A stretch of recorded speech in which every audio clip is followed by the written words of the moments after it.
La conférence de presse d'Emmanuel Macron s'est terminée à l'Elysée. Il y avait 1000 jeunes agriculteurs qui étaient présents. Donc pas de bœuf aux hormones. 1 milliard d'euros de prêts garantis pour les jeunes agriculteurs et un plan Ambition Bio. À chaud, qu'est-ce que vous pensez des annonces d'Emmanuel Macron, sachant qu'il y aura d'autres annonces qui seront faites pendant le salon de l'agriculture? Ce que j'ai à dire d'abord par rapport à ce rassemblement, c'est que le discours qu'il a tenu est un discours ferme. Il a bien dit, mais c'était dans sa conclusion, je ne suis pas là pour plaire, je suis là pour faire. Il y aura des déçus par rapport à la présentation de ses propositions, par rapport à la présentation du plan bio, par rapport à la présentation de tout ce qui va être dit sur le Mercosur ou sur d'autres sujets. Mais son intervention avait le mérite de montrer son engagement par rapport à notre profession et notamment par rapport aux jeunes, puisque dans son côté, en fait, on va dire sincère, il l'a dit, si les engagements et si rien n'est fait aujourd'hui, c'est vous les jeunes qui paierez demain. 48 heures avant le début du salon de l'agriculture, c'est le bon moment pour se faire entendre ? Disons que peut-être qu'il comptait sur les jeunes pour rester au salon et leur permettre une visite sympa.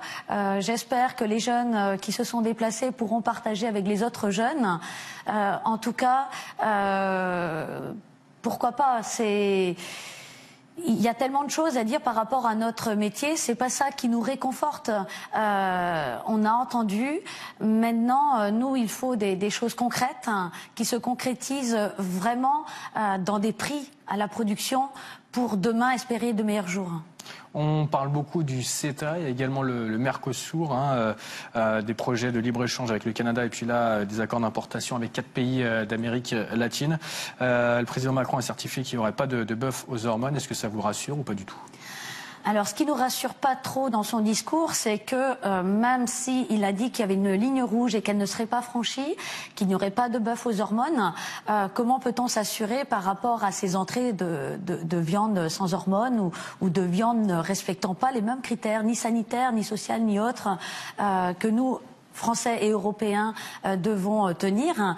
Il a dit que 200 000 tonnes de viande rentraient déjà de ces pays-là. Donc là, viendront s'ajouter 70 000 autres tonnes. Les 200 premiers 1000 tonnes sont avec des droits de douane. Même s'il n'y a pas d'augmentation de volume, ce sont peut-être des volumes qui rentrent avec des droits qui aujourd'hui qui rentreront sans droit. C'est pas forcément encourageant. La France est le premier pays, détient le premier cheptel européen. Donc pour nous, Français, il y a une crainte, elle est légitime. Il l'a trouvé comme argument à dire que dans la restauration hors foyer, 70% de la viande consommée n'est pas française et qu'il y avait du boulot à faire, qu'on allait pouvoir construire des abattoirs de proximité et autres. Donc tout le travail restait à faire et en composant avec tout ce secteur-là. Et pour lui, dans le Mercosur, il y a aussi des gagnants, même dans l'agroalimentaire. Quel poids est-ce que vous avez tous les syndicats unis face à Bruxelles, où se négocient justement les termes du Mercosur ? Alors quel poids? On va dire tout se décide là-bas. Alors même si on sait que Emmanuel Macron ou tout le ministère de l'Agriculture a obtenu un mois supplémentaire, les accords du Mercosur auraient pu être décidés fin décembre. En théorie, il a obtenu des garanties. C'est pas ça qui soulèvera en fait, qui enlèvera toutes les craintes des producteurs. Le niveau des prix des producteurs est extrêmement bas, insuffisant pour vivre. Et même s'il y a une clause de sauvegarde, comme il l'a dit, pour rompre ou interrompre ces exportations américaines vers notre continent, en cas de baisse de nos prix sont déjà bas. Il nous faudrait des mesures qui nous permettent d'augmenter les prix. Lesquelles ? Déjà, c'est une préférence communautaire. C'est d'abord tout ce qui est garantie sanitaire, l'équilibre alimentaire de notre continent. Donc ça va plutôt normalement par la protection de nos frontières.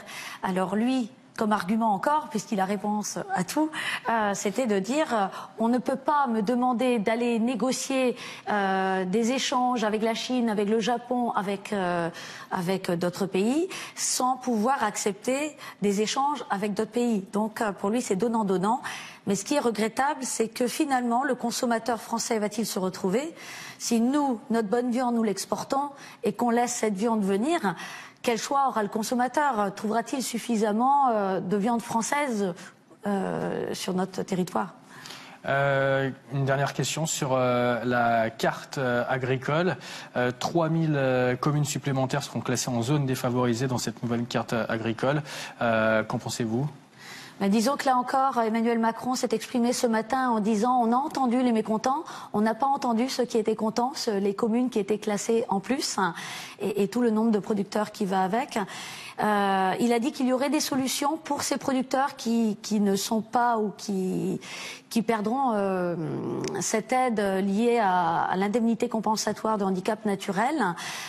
Ces aides pourraient être sous forme d'aide au photovoltaïque pour les aider en fait à compenser par d'autres types d'investissements ces investissements qui pourraient rentrer dans le plan de 5 milliards. Justement, juste pour terminer, dans ce contexte, avec donc le salon de l'agriculture et avec également cette crise agricole, comment les jeunes peuvent-ils encore être motivés pour devenir agriculteurs ? La jeunesse fait que, de fait, nous sommes motivés. Maintenant, il ne faut pas en fait être frappé par la crise et que ça dure. C'est l'entourage qui fait beaucoup. Et dans notre milieu, la jeunesse agricole a l'avantage d'être assez unie et de pouvoir agir ensemble et d'être soudés. Maintenant, ce n'est pas durable. De toute manière, c'est indispensable d'avoir des prix à la production, puisque le plan de 5 milliards est largement insuffisant.